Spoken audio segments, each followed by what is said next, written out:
Hello friends, good morning. સમય આવી ગયો છે સોના તથા ચાંદીનો ભાવ જાણવાનો.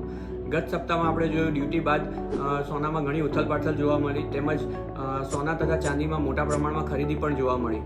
આવનારા સમયમાં સોનું એક 75,000ની સપાટી જઈ રહ્યું એવું જોવા મળી રહ્યું છે.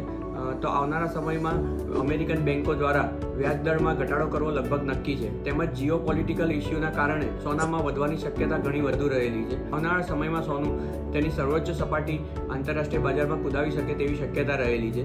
જ્યારે આવનારા સમયમાં સોના તથા ચાંદીની વાત કરીએ તો આવનારા સમયમાં સોનું $2,400થી $2,500ની વચ્ચે, જ્યારે ચાંદીની વાત કરીએ તો ચાંદી $28થી $30ની વચ્ચે રહે તેવી શક્યતા રહેલી છે. જ્યારે ભારતીય બજારની વાત કરીએ તો સોનું 71,500થી લઈને 75,000ની વચ્ચે રહે તેવી શક્યતા રહેલી છે. જ્યારે ચાંદીની વાત કરીએ તો ચાંદી 83,000થી 88,000ની વચ્ચે રહે તેવી શક્યતા રહેલી છે. તો આ સપ્તાહમાં પણ સોનું તથા ચાંદી વોલેટાઇલ રહે તેવી શક્યતા રહેલી છે. આવનારા સમયમાં સોનું તથા ચાંદી વધવાની આશંકાના લીધે અત્યારે સોનું ખરીદવું એ હિતાવહ ગણાશે. Thank you.